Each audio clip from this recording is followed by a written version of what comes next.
Muy bien, hermanos, bienvenidos. Esta es la cuarta clase de la Escuela de Líderes en el módulo de Mayordomía y Discipulado. Les doy la bienvenida a todos aquellos que se han conectado. Así que comenzamos. La, la clase del día de hoy vamos a hablar de lo siguiente: el trabajo como instrumento de liberación. Ese es el título de la clase de hoy. Y le invito a que por favor podamos ir al Salmo 8. Le quiero pedir al hermano Víctor con Carolina si es que pueden leer. ¿No pueden? Ya. Entonces le voy a pedir a Sigilin si puede leer el Salmo 8.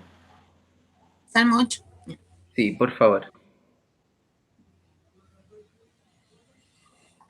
Aquí vamos a estar viendo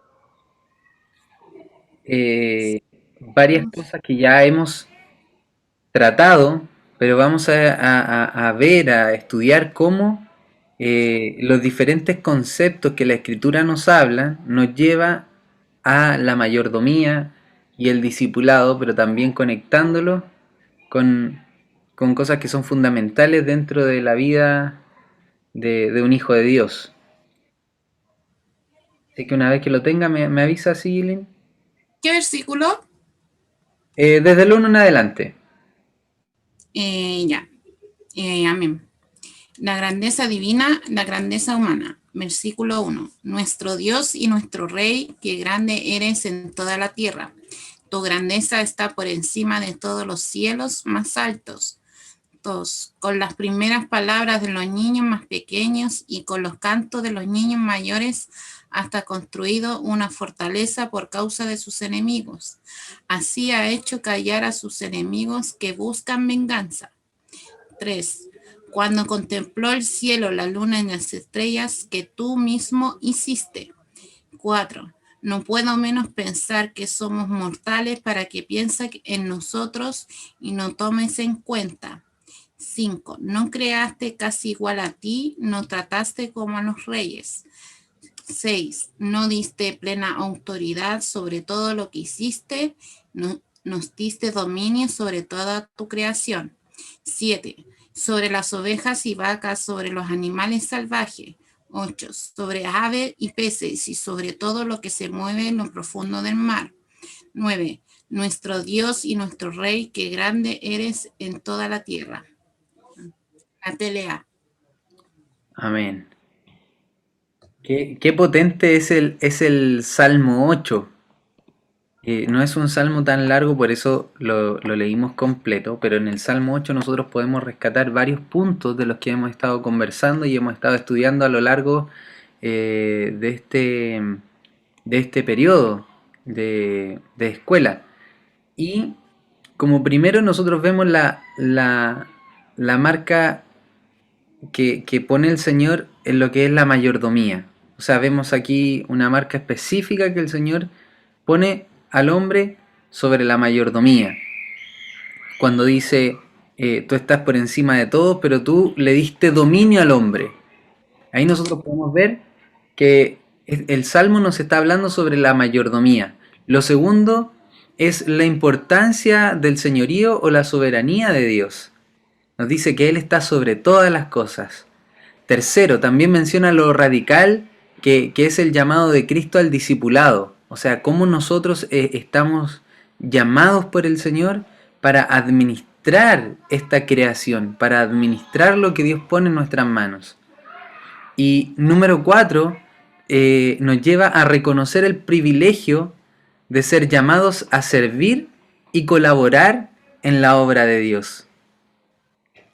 Entonces, en estos 4 puntos nosotros podemos resumir el Salmo 8, que es, pero potente, potente.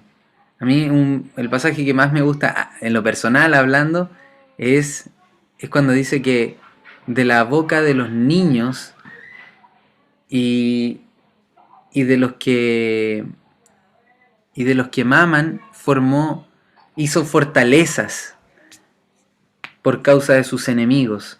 Entonces, ¿cómo el Señor es tan poderoso, es tan soberano, que Él, de lo que para el ser humano es tan pequeño, Él puede fundar fortalezas. Entonces nosotros vemos cómo el Señor es soberano, es rey sobre todo. Todo le pertenece a Él. Y a Él le plació darnos el dominio a nosotros, a los seres humanos, pero no tan solo a los seres humanos en el día de hoy, sino que a sus hijos. Entonces Dios le da al hombre un trabajo de suma importancia. Y es aquí donde parte el concepto básico de la mayordomía y servicio. Porque esta es la tarea que ha sido encomendada por el Señor y es a la tarea a la cual nosotros hemos sido llamados. Amén. Entonces le voy a pedir que vaya conmigo a Marcos capítulo 13 del verso 34 al 37. Romina, si lo puedes leer tú, por favor. Del 24 al 37, ¿cierto?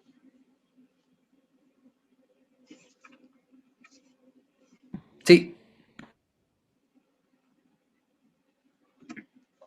Ya. Dice, pero en aquellos días, después de aquella tribulación, el sol se oscurecerá, y la luna no dará su resplandor, y las estrellas caerán del cielo, y las potencias que están en los cielos serán conmovidas. Entonces verán al Hijo del Hombre que vendrá en las nubes con gran poder y gloria. Y entonces enviará sus ángeles y juntará a sus escogidos de los cuatro vientos, desde el extremo de la tierra hasta el extremo del cielo. De la higuera aprended la parábola, cuando ya su rama está tierna y brotan las hojas, sabéis que el verano está cerca. Así también vosotros, cuando veáis que suceden estas cosas, conoced que está cerca, a las puertas. De cierto os digo, que no pasará esta generación hasta que todo esto acontezca. El cielo y la tierra pasarán, pero mis palabras no pasarán. Pero de aquel día y de la hora nadie sabe, ni aun los ángeles que están en el cielo, ni el Hijo, sino el Padre. Mirad, velad y orad, porque no sabéis cuándo será el tiempo. Es como el hombre que yéndose lejos dejó su casa y dio autoridad a sus siervos, y a cada uno su obra. Y al portero mandó que velase. Velad, pues, porque no sabéis cuándo vendrá el Señor de la casa, si al anochecer o a la medianoche, o al canto del gallo o a la mañana, para que cuando venga, de repente no os halle durmiendo. Y lo que a vosotros digo, a todos los digo, velad. Amén. Era solamente del 34 al 37, pero estuvo bien. Ay, escuché del 24 al 37. No, era del 34, lo dije mal, perdón. Pero justo se me dio vuelta acá el café que me estaba tomando y se me caía al piso, así que fue preciso. Tuve el tiempo para pararme así. Pero bueno, esta parte del video la vamos a editar. Ya. Bueno, tomando en cuenta, en este pasaje encontramos tres elementos. El señorío, el llamado y la fidelidad. ¿Se acuerda que esto lo vimos en la clase pasada? El señorío, el llamado y la fidelidad.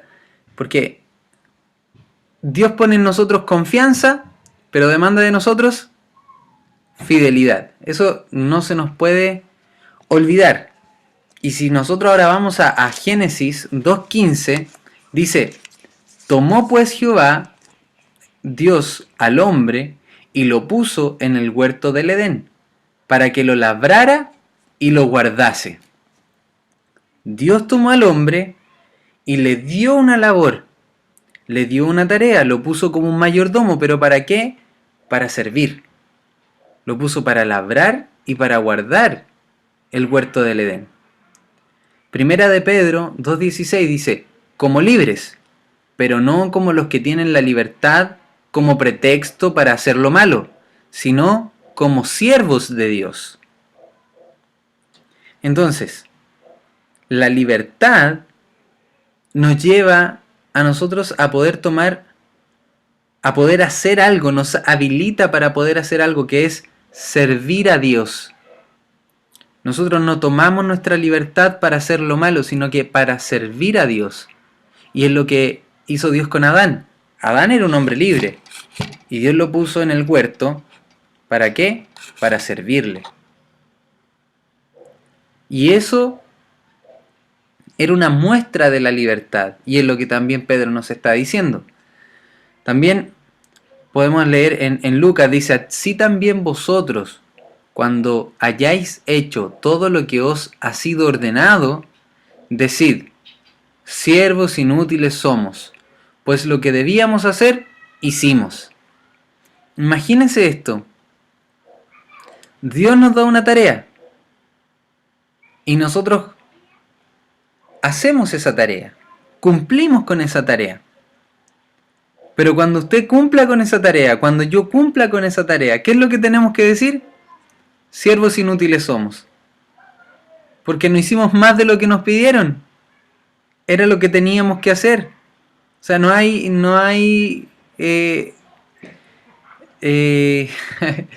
no hay gloria alguna en eso. No hay nada que nosotros hayamos hecho, nada que podamos atribuir a nosotros mismos, porque simplemente hicimos lo que teníamos que hacer.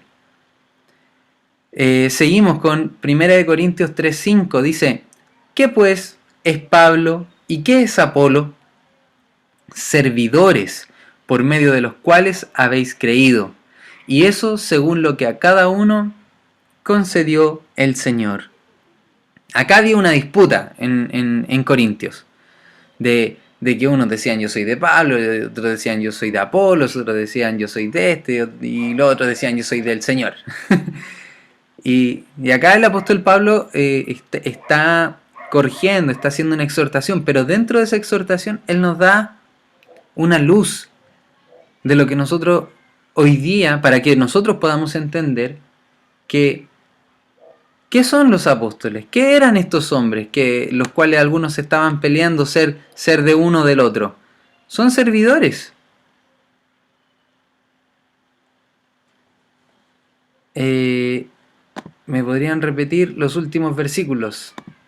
Leímos Génesis 2:15, después leímos Primera de Pedro 2:16, luego leímos Lucas en el contexto, pero se lo voy a decir así: Lucas 17, verso 1, verso 5 y el verso del 7 al 10. Y ahora acabamos de leer 1 de Corintios 3:5.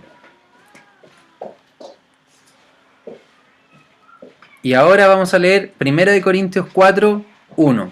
Dice: así pues, téngannos los hombres por servidores de Cristo y administradores de los misterios de Dios. Ténganos los hombres por servidores. Y después dice: y administradores de los misterios de Dios. Podríamos decir: ténganos como servidores y como mayordomos de los misterios de Dios. ¿Se da cuenta cómo la mayordomía, la administración y el servicio van de la mano? Entonces nosotros somos libres en el Señor para servirle a Él. Y 1 de Pedro 4:10 dice: cada uno, según el don que ha recibido, ministrelo a otros, como buenos administradores de la multiforme gracia de Dios.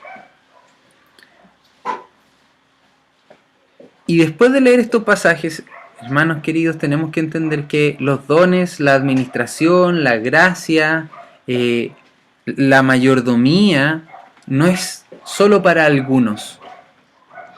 Esto no es solo para un grupo cerrado y selecto de hombres de Dios o de hijos de Dios, sino que es para todos los hijos de Dios. Todos nosotros hemos recibido dones, talentos y gracia de parte del Señor, la cual tenemos que administrar. ¿Y nosotros de qué manera la administramos? Poniéndolo en servicio en servicio a nuestros hermanos. Entonces, estos pasajes nos muestran eso, la tarea que tenemos como servidores y mayordomos. Es Dios quien nos ha llamado a su obra. No fue un ser humano, no fue un hombre, no fue el apóstol Isabel, no fue, no sé, los pastores. No, fue Dios quien nos llamó. Y debemos responder con fidelidad a la confianza que Dios depositó en nosotros. Recuerde siempre, la confianza de Dios se responde con fidelidad. Entonces, cuando nosotros leemos el Salmo 8, nos corresponde reconocer que el propósito de Dios al crear al hombre fue darle un lugar de importancia. Por lo que ese título de mayordomos o buenos administradores no es solo para algunas personas. O sea, Dios a usted, Dios a mí, nos dio un lugar de importancia. Y nosotros debemos responder con fidelidad a ese lugar, a esa posición que Dios nos dio. Si lo puede volver a anotar y a subrayar 1000 veces, hágalo. Debemos responder con esa fidelidad al Señor en nuestra tarea. Amén. Entonces, el pasaje de Génesis que nosotros leíamos, que era el 2.15, nos muestra el origen del sentido del trabajo, como una tarea liberadora, pero no como un sentido de castigo, no como un sentido de esclavitud o fatalidad, así como tienes que trabajar, no. No fue una maldición. Dios puso a Adán en el huerto para que trabajara. Y así de esa manera Dios hoy nos hace libre y nos da una asignación. Él nos da una posición. ¿Para qué? Para que nosotros trabajemos, para que nosotros sirvamos. Entonces esta libertad que imprime Dios para el servicio tiene sentido cuando nuestro trabajo es para servir a otros. No hay mayor dicha, no hay mayor bendición que servir a otros. Para eso fuimos hechos.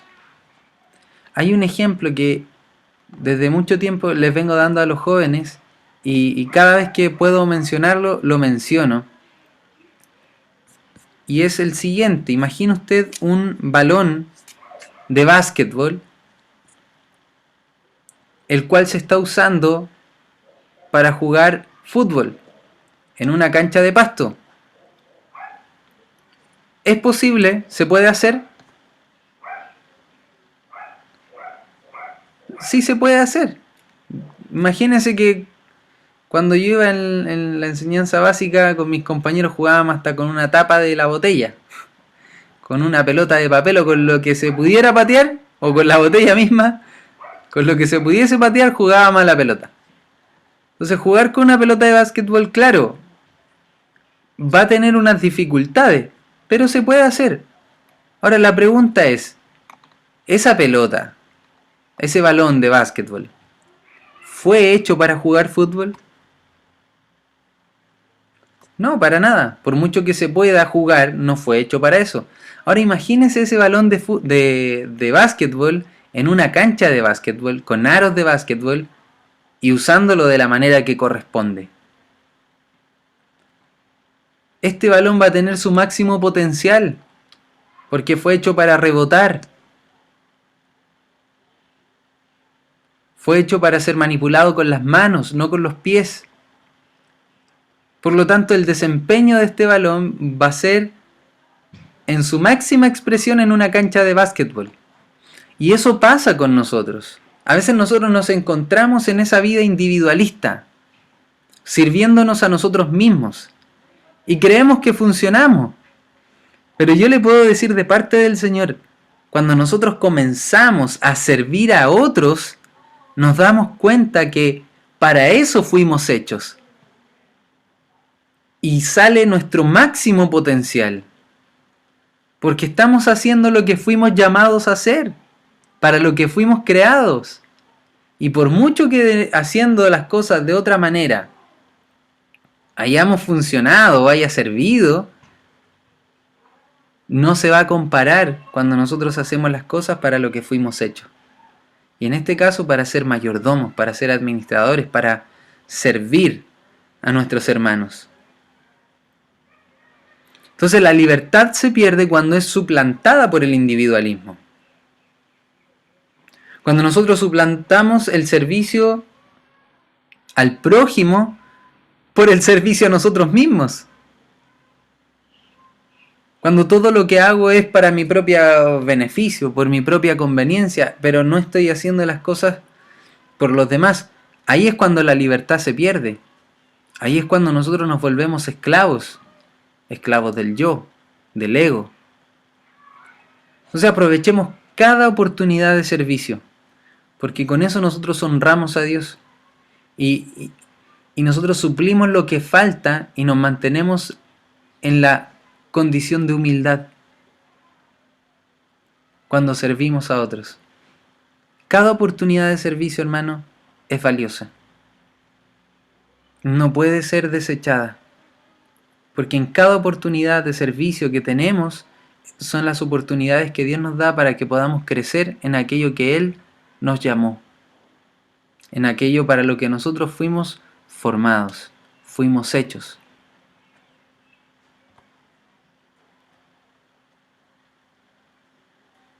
Dice Isaías 44:21: Acuérdate de estas cosas, oh Jacob e Israel, porque mi siervo era, yo te formé, siervo mío eres tú, Israel.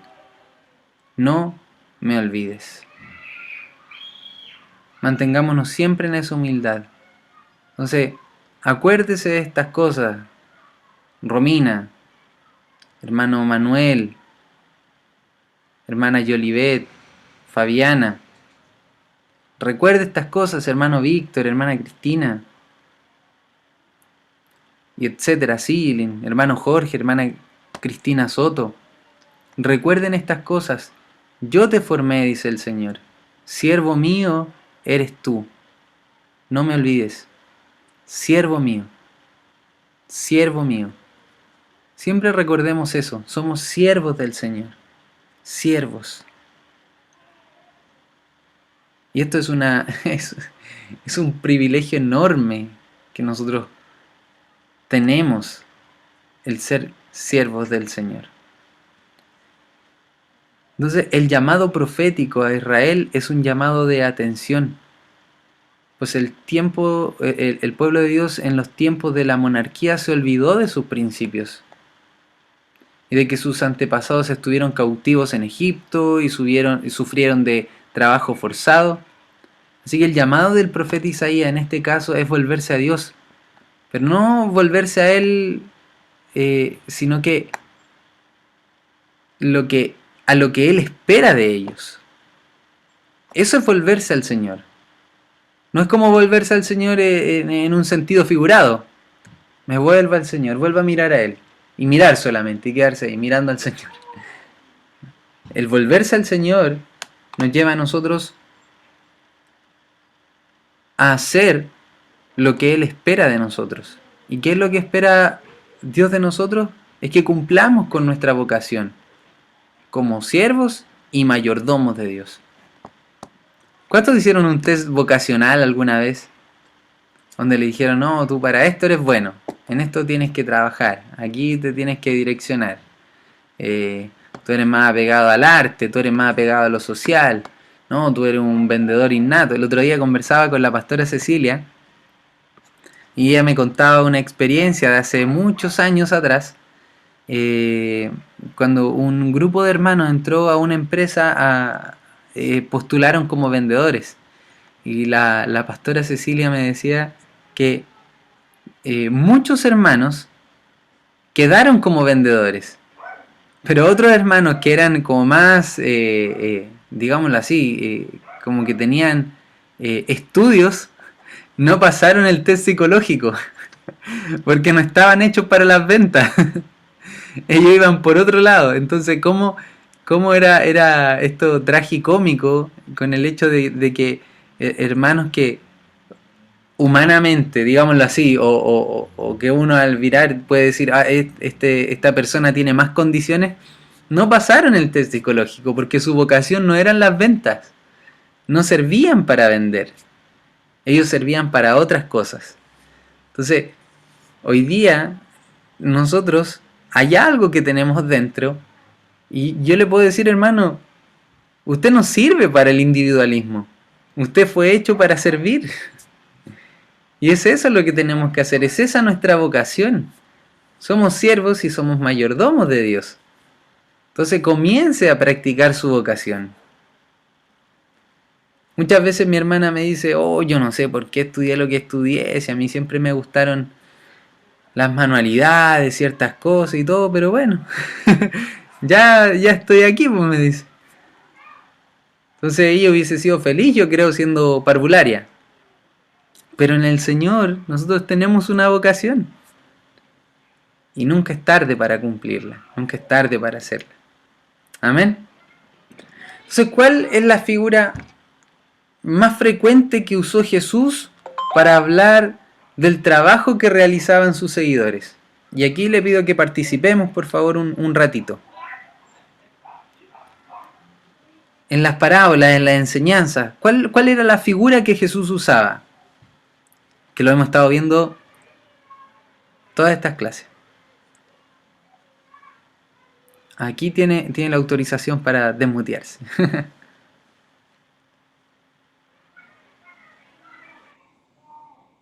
¿En qué sentido de las parábolas, las palabras que él decía? Sí. ¿Cuál era la figura más frecuente que el Señor usaba en estas parábolas? Como el buen siervo fiel, ¿Ya? Sí. Siempre, la siembra, también hablaba.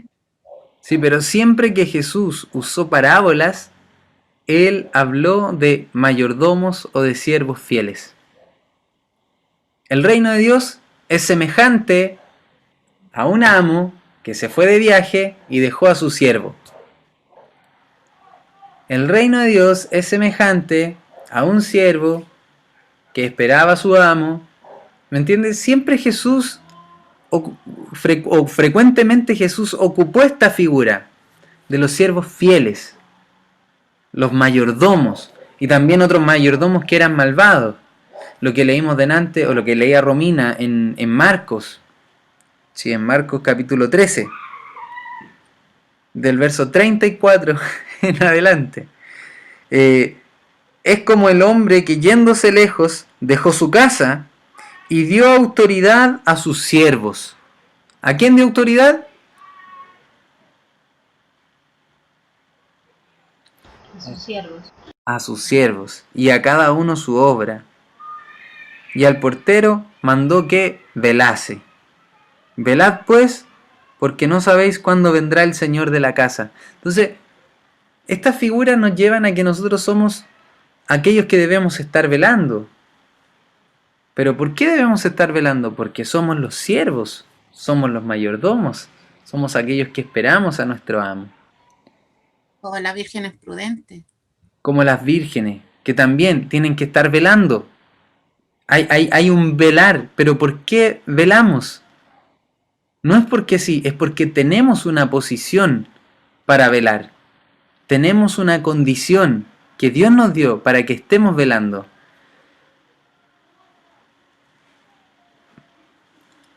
¿Por qué vemos la frecuente contradicción entre el mensaje de servir a Dios ayudando a otros y la práctica de una religión que busca la ayuda para mí?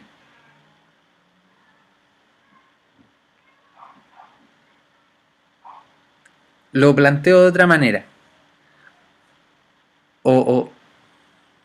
Hay una contradicción en el día de hoy, o desde siempre, como también lo veíamos en las preguntas pasadas, entre el servir a Dios sirviendo a otros y la religión que nos lleva a buscar el beneficio propio o la ayuda para mí mismo. ¿Por qué vemos esa contradicción? Eso se refiere a porque no están practicando la palabra. ¿Ya? No, no hay una respuesta que sea esta es la respuesta correcta, pero me gustaría que pudiésemos participar de estas preguntas. Hay tiempo, hay tiempo. ¿Me puede repetir? Que está como ¿Está como enredado? ¿Podría repetir la pregunta? No entiendo nada, hermano. No entiendo nada. Chuta, estamos mal hoy día, entonces estoy medio... Estoy con los cables cruzados, no estoy siendo claro. ¿Dice usted o nosotros? ¿Por qué vemos esa frecuente contradicción entre lo real, que sería servir a Dios a través del servicio a los hermanos, y lo que la religión nos dice, que sería lo falso, que busca la ayuda a mí mismo? Me explico mejor.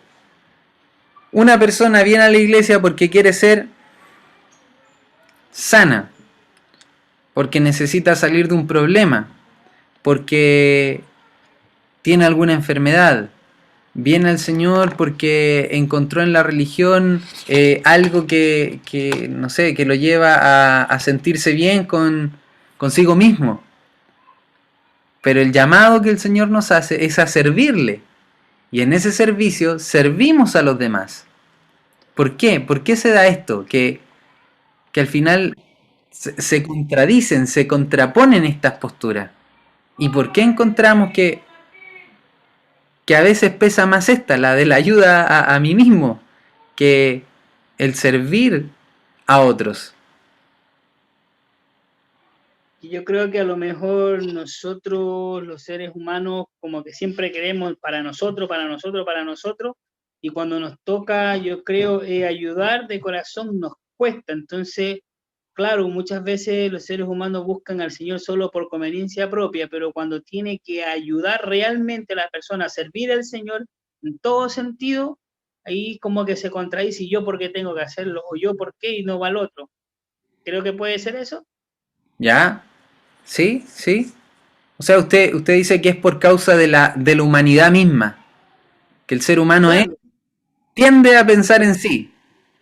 claro, el ser humano siempre piensa solo para él, pero eso no está como dentro del Señor, porque supuestamente si nosotros somos cristianos, nosotros tenemos que obrar base la palabra, ayudar a tu prójimo con cariño, con amor, y en todo sentido, no solo cuando uno le conviene hacer una cosa, sino que uno tiene que dejarse adoctrinar, aprender y practicar. Amén. Me gustó esa frase. Dejarse adoctrinar, aprender y practicar. Está bueno. Ser obediente. Ser obedientes. Yo pienso que de repente es como dijo nuestro Señor Jesucristo, que él vino para servir, no para ser servido. Y muchas veces esa parte nos cuesta a nosotros. Es poner todo nuestro servicio a favor de la iglesia, que me refiero al cuerpo de Cristo, porque pensamos que no tiene que ser así. Creemos que tenemos que llegar, no sé, muchas veces solamente como al púlpito, o no sé, porque hay alguna cosa que ¿para qué lo voy a hacer yo si lo puedo hacer otro? ¿Mm? Y yo creo que el tema que nos cuesta a nosotros como cristianos es aprender a ser serviciales, mirando que todo lo que vamos a hacer, lo estamos haciendo, lo hacemos para el Señor, no para el hermano que está al lado. Amén. Amén. ¿Alguien más tiene algo que decir, algo que aportar, alguna duda incluso? Yo creí entender por lo que dijo los hermanos que es como el arrepentimiento genuino, o sea, que es practicar la palabra con el servicio, con la obediencia, la entrega y no hacerlo por conveniencia como lo hace la religión, lo hace como para ciertas personas, porque el prójimo tampoco es para solamente para una, por ejemplo, a predicarle a la gente de afuera a que llega, sino el prójimo es un todo.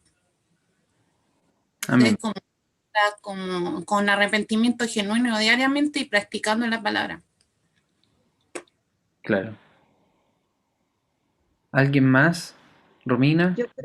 Yo creo que tiene que ver con algo de carácter, o sea, una cosa de carácter, porque el servir a otros prueba en nosotros también la humildad.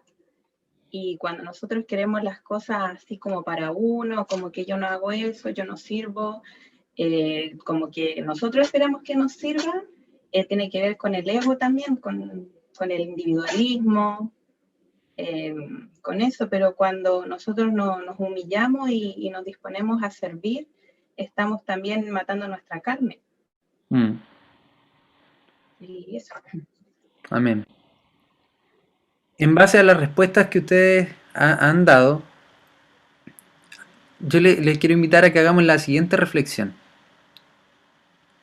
Porque todo se centra en que la humanidad, como ponía también una hermana ahí, la carnalidad, nos lleva a buscar nuestro beneficio propio, ¿verdad? Pero, si nosotros hemos sido renacidos, entonces ¿por qué buscamos nuestro beneficio? ¿Será que no hemos sido renacidos?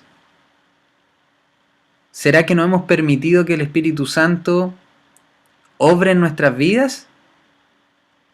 ¿O será que queremos que Dios haga las cosas a nuestra manera y no hemos entendido que el siervo es quien se humilla ante el Señor? Yo le tiro así preguntas como para que reflexionemos. Porque si imagínense,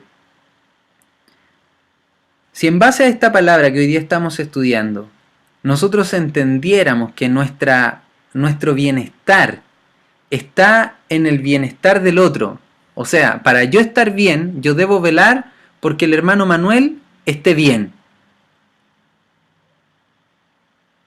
¿Qué voy a hacer yo? ¿Voy a seguir velando por mi propio bienestar?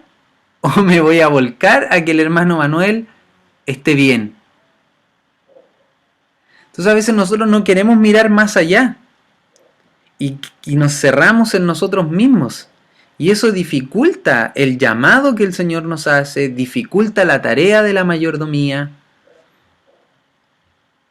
Porque los dones que el Señor nos dio jamás tuvieron como propósito que fuesen para el servicio propio.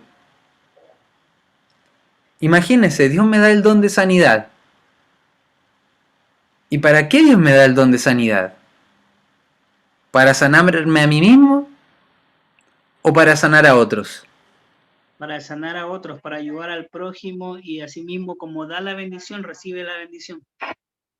Ahora, ¿qué pasa si yo ese don de sanidad lo utilizo para sanar a otro, pero para que me lleguen los aplausos? Es la carnalidad al máximo. Gloria. La vanagloria. Es gloria. Entonces, se da cuenta que siempre la humanidad, la carnalidad, quiere volcar las cosas. Por eso es necesaria una rendición absoluta ante la soberanía de Dios. Entonces, Dios es el creador de todo el universo. Su voluntad es la causa de todas las cosas. Y Él ejerce el gobierno ilimitado sobre el universo. Entonces, por ser el creador del mundo, todo el universo le pertenece a Él. No hay otra. Él lo creó, es de Él. Así de sencillo. Él tiene la autoridad absoluta sobre todos los ángeles, incluidos los ángeles caídos, y sobre todos los hombres. Él mantiene todas las cosas con su poder ilimitado y determina los fines y el propósito de todas las cosas. Él es el que gobierna como el rey del universo. Por lo tanto, ¿seguiremos resistiéndonos ante esa soberanía del Señor? ¿Ante el gobierno del Señor? ¿Ante el reinado del Señor? Recuerde que esta es una clase práctica.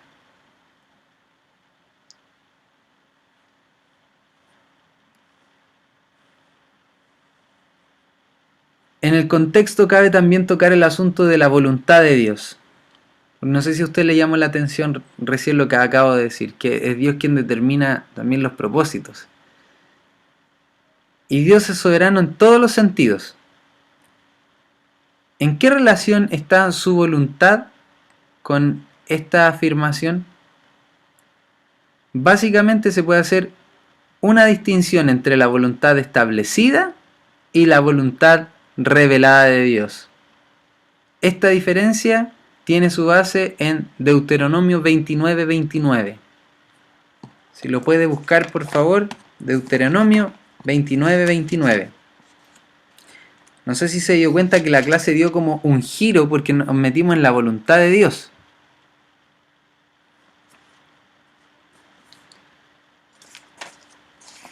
Deuteronomio 29:29.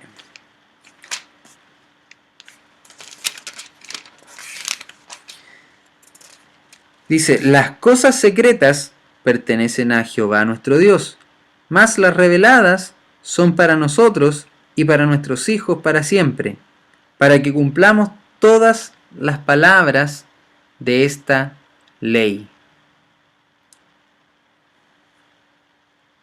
Vamos a leer cada párrafo de atrás, no, de adelante hacia atrás. Dice, para que cumplamos todas las palabras de la ley, mas las reveladas son para nosotros y para nuestros hijos para siempre. O sea, para que cumplamos estas cosas reveladas, ¿qué es lo que debemos conocer? Perdón, para que cumplamos la ley, ¿qué cosas debemos conocer?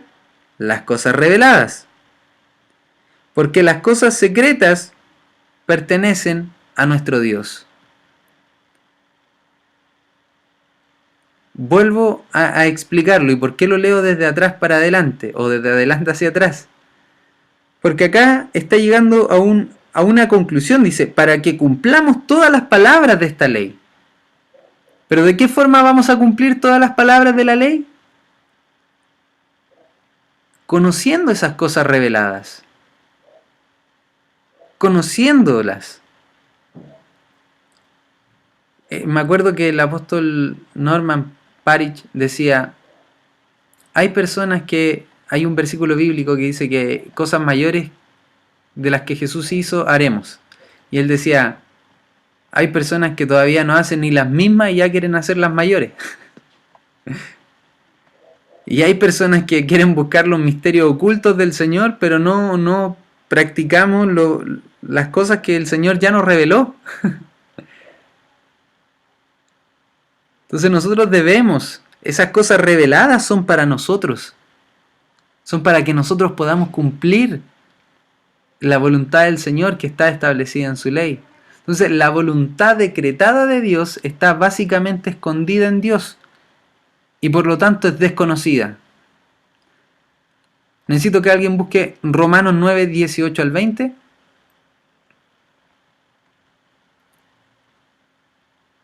¿Quién busca esa? Que me levante la mano. Romina. ¿Romanos cuánto? 9 del 18 al 20.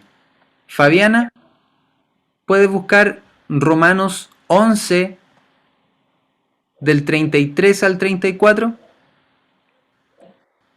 Romina, cuando lo tengas. Así que Dios tiene misericordia de quien Él quiera tenerla, y endurece a quien Él quiere endurecer.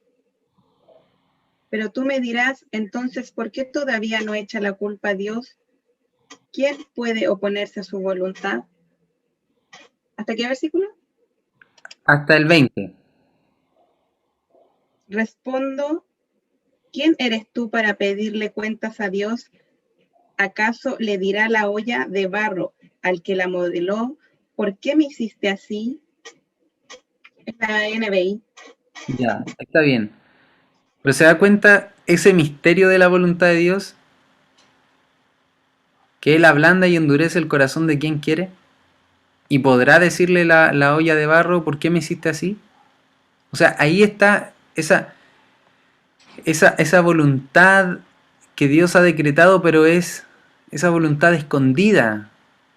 desconocida de Dios. Romanos 11, 33 al 34. Fabiana, ¿lo tienes? Sí. Oh profundidad de las riquezas, de la sabiduría y de la ciencia de Dios. Cuán insondables son tus juicios, inescrutables son tus caminos.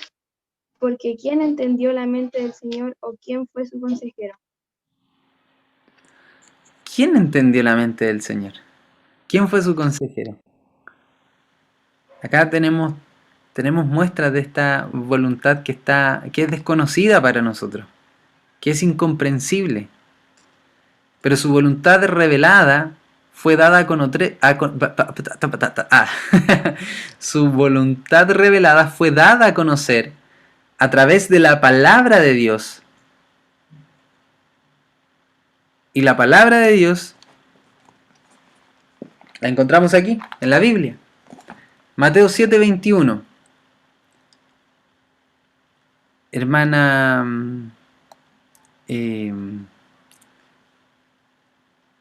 ay, se me olvidó su nombre, hermana, que dice Lori y Maruri. Yoliver, hermana Yoliver, por favor. Mateo 7:21. Sí. No todo el que dice, Señor, Señor, entrará en el reino de los cielos, sino el que hace la voluntad de mi Padre que está en los cielos. Amén. Hermana Cristina Soto o hermano Alejandro, que imagino que están ahí, si pueden leer por favor Miqueas 6:8, si lo pueden buscar, me avisan. Pero vemos que dice Mateo 7:21, no todo el que me dice Señor, Señor entrará en el reino, sino el que hace la voluntad. Y la voluntad del Señor ha sido manifestada aquí. La voluntad del Señor ha sido revelada en su palabra.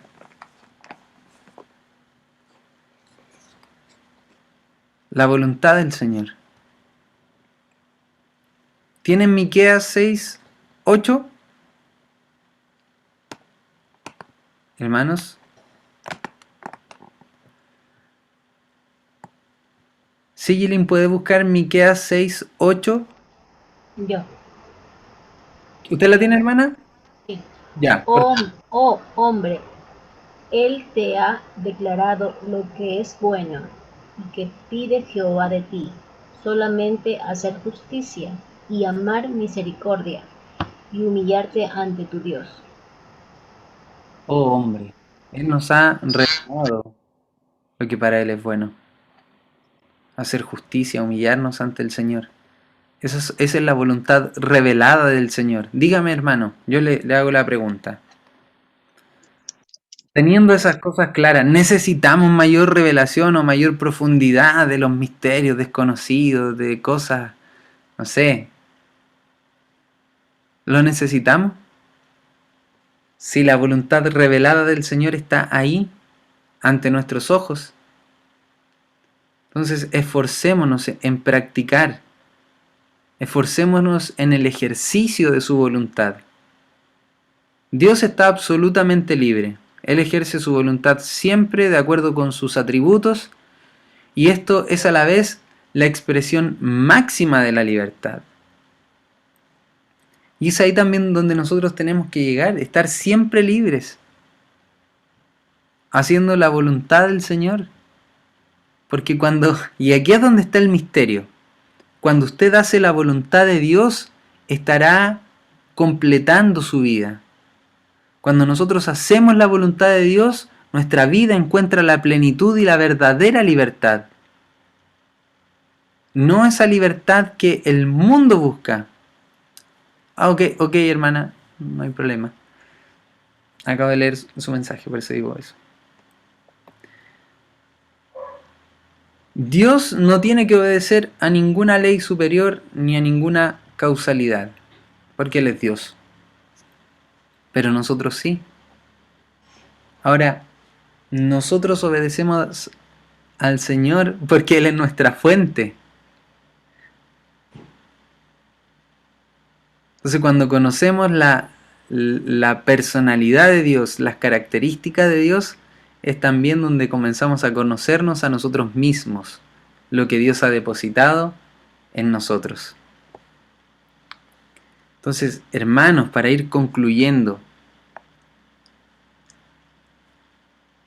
el servicio es la expresión máxima de libertad. El servicio a Dios es la expresión máxima de libertad.